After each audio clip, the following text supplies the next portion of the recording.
తెలంగాణ ప్రేక్షకులందరికీ ఉగాది పండగ శుభాకాంక్షలు.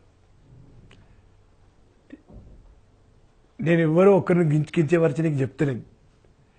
రాష్ట్రాలు విడిపోయి సోదర భావంతో విడిపోయినాం. అక్కడ పోయినాం, తిరుపతి కూడా పోయినాం. మేము మొన్న కానుకలు ఇచ్చినాం, భగవంతుని మొక్కినాం. రెండు రాష్ట్రాలు చల్లగా ఉండాలి, వాహనాలు పడాలి, పండగలు బాగా జరుపుకోవాలని మత సామరస్యం పాటిస్తూ ప్రతి ఒక్కరు కూడా అన్ని పండుగలు కూడా జరుపుకుని వాళ్ళకు కూడా దోహదపడాలి. ఈ పండుగకు అందరూ కూడా సుఖ సంతోషాలతో ఉండాలని మనస్ఫూర్తిగా కోరుతున్నా. హ్యాపీ ఉగాది. పంచాంగం ఇట్లా మంచిగా చదువుర్రి, పంతులు చెప్పింది వినుర్రి. అర్థమైనా? నేను చెప్తలేదు. కొన్ని మంచి ఉంటే కూడా చెడు ఉంటే కూడా రాశి ఫలాలంటారు. తెలియని వాళ్ళు తెలిసిన వాళ్ళ దగ్గర తెలుసుకోరు, తెలుసుకున్నాక పక్కలోకి చెప్పారు. అర్థమైనా? ఉగాది శుభాకాంక్షలు.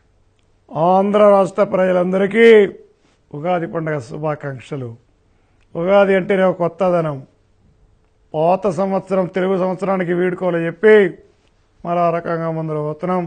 మరి ఆ మాదిరిగా కూడా మనమంతా కూడా ఎదగాలని, అభివృద్ధి సంక్షేమాలు ముందుకు వెళ్ళాలని, ప్రతి ఒక్కరికి ఏ ఒక్కరు కూడా ఉగాది పచ్చడి తినకుండా ఉండకూడదని, అవసరమైతే బ్యాంకు నుంచి రుణాలు ఇప్పించి ఉగాది పచ్చళ్ళు చేయిస్తాం, ప్రతి ఇంటికి పంచుతాం.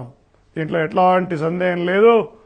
బ్యాంకుకు పోండి, డబ్బులకి బదులుగా ఏటీఎం కార్డు పెట్టండి, ఉగాది పచ్చడి ఏటీఎం మిషన్లోంచి పడుతుంది, తినండి. కంపల్సరీ డబ్బులు రాకపోయినా పచ్చడి తినండి. मेरे देशवासियों, ये महत्वपूर्ण है, ये इतना जागू है कि पूरा भारत की संस्कृति आज उगादी का जो बोलते हैं पछाड़ी बोलते हैं. हम लोग एक एक जगह में कहते हैं कोई आया है अमेरिका से लेके आया, उसको बोलते हैं पिक्कल, पिक्कल बोलते हैं. और तुम्हारा तेलुगु में बोलते हैं पिक्कल, बोलते हैं ये पाव है, ये पाव का पिक्का है, वो पिक्का पिक्का. सुक्का नहीं मरना. कोई भारतीय वासी, मैं यहाँ के पड़े से यही कहूंगा कि वो चाहे तो अचार खाइए, आसान से बन सकता है. ये गरीबों का खाने का नहीं है, गरीबों से बनाने की चीज है. చిన్నతనంలో పండగ అనగానే ఏదో ఒక తెలియని ఆనందం ఉండేది. అంటే తోటలో పరిగెత్తుకుంటూ వెళ్ళి కొత్త మామిడికాయలు అలా కాసి ఆ చెట్టుకు వేలాడుతుంటే మనం ఎగిరి తెంపి, ఆ తర్వాత ఆ చెరుగు ఆ బెల్లం ఇవన్నీ ఒకడు తీసుకొచ్చి ఆ అమ్మకి ఇచ్చిన తర్వాత అవన్నీ కలిపి అసలు పొద్దు పళ్ళు తోకోగానే అది తింటే దాంట్లో అంటే జీవితంలో ఇన్ని రకాలైనటువంటి వాటిని మనం ఎదుర్కోవాలి. జీవితంలో తయారు చేయబడిన ప్రకృతి సిద్ధమైనటువంటి ఆ పచ్చడి తిన్నప్పుడు కలిగే ఆనందం ఇంత అంతా కాదు. అందుకే అప్పటి నుంచి ఉగాది పచ్చడి అంటే నాకు చాలా ఇష్టం, ఈ పండగన్నా ఇష్టం. మీ అందరికీ కూడా ఉగాది కూడా శుభాకాంక్షలు. చిన్నప్పటి నుంచి నాదో టైప్ అండి,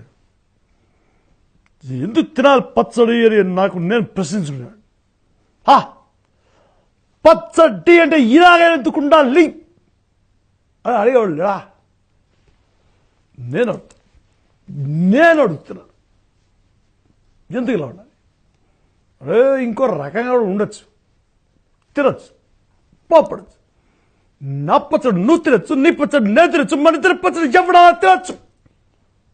బాగుందా లేదా అనేది మ్యాటర్ కాదు, చేసేవా లేదా అనేది గొప్ప. ఎవడు ఉన్నాడో ఎవడు పోయాడో అవసరం. ఉన్నాడు అందరికీ పచ్చళ్ళు తినిపించాడు. పలు ఈ మొత్తం స్టేషన్ కాదు, ఈ మొదలు ఆంధ్రప్రదేశ్లో తెలుగు ప్రజలు ఎంతమంది ఉన్నారు వాళ్ళ లిస్ట్ ఇప్పుడు కావాలి, వాళ్ళందరికీ పచ్చడి పెట్టించు. ఇది తరతరాలుగా వస్తున్నటువంటి పండగ. మీరు కాదు నేను కాదు కనుక్కున్నది. మన తెలుగు సాంప్రదాయం, తెలుగు సంస్కృతి ఉట్టిపడేలాగా కట్టు కానీ వేషము కానీ దేశ భాషల అందు తెలుగు లెస్స అన్న రాయల వారు ఒక మాటలు జ్ఞాపకము తెచ్చుకుంటూ గౌతమి పుత్ర శాతకర్ణిలో అచ్చమైన తెలుగువాడు చూసి ఆనందించినటువంటి సన్నివేశం కోకొల్లలుగా ఉన్నాయి. ఈ ప్రశస్తమైన చెట్టు మీద కూర్చుని కోయిల ఇప్పుడు ఎక్కడ కనబడుతున్నదో నాకు తెలియదు. పట్టణాలలో ఈ కోయిల యొక్క గొంతు విని చాలా రోజులు అయింది. పల్లెటూరులకు వెళ్తే మనకి ప్రశస్తముగా వినబడతాయి.